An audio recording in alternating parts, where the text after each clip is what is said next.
Hi class, my name is Anna Herbst, and for my career profile I chose to look at substance abuse counseling. I found a organization called New Hope Behavioral Health Center, which is a faith-based center here in Mesa, Arizona, where I live. I don't know anybody in this field, but as I studied and looked more into it, I found it very interesting, so I thought it was something that I'd like to learn more about. I was surprised as I learned about it, the different settings that you can work in as a substance abuse counselor. I found that they work in mental health centers, prisons, probation or parole agencies, juvenile detention facilities, halfway houses, detox centers, and they can also work at residential treatment centers for inpatient care, and they can work for centers for outpatient clinics or in private practice. The one thing about the workload for a counselor at an inpatient organization, it's less flexible than it would be for an outpatient facility, because the patients live in the facility and the counselors can be required to be on call or have to work weekends. Some of the stressors that I found that some people have mentioned was the job can be stressful because of the large caseloads required and the low levels of resources and staff. The job also requires that the counselors deal with patients who can become agitated, depressed, or even aggressive as they go through withdrawals. This can cause intense situations which can be demanding emotionally and physically. I couldn't really find a lot of research about benefits, and I'm thinking it probably depends on where you work. So probably hospitals and private clinics, the benefits are a little bit better, but I think they probably vary depending on what your responsibilities are and where you work.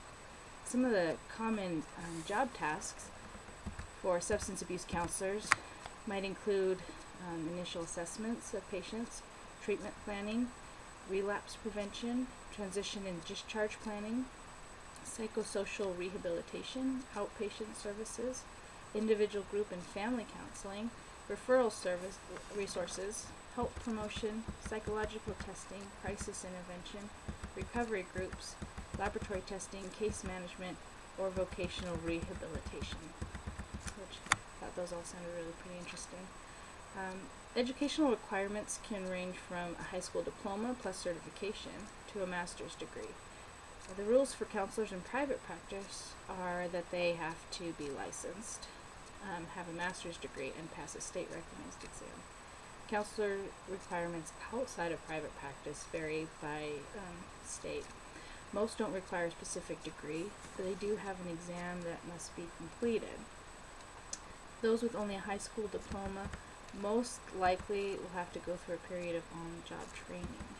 It was suggested by a few sources I read that the requirements can depend on the hiring agency. That sometimes they feel like the best counselors are those who have been through and overcome addictions themselves, and that on occasion employers look for those that have personal experience more than how educated they are. However, I feel education in this area is beneficial, and if counseling is what a person loves or wants to do, then working toward a degree can only help make them a better counselor. The starting salary range I found was $37,000, $42,000 a year, and the experienced salary range can be $48,000 to $61,000 a year. Also, probably depending on where you work and how experienced you are.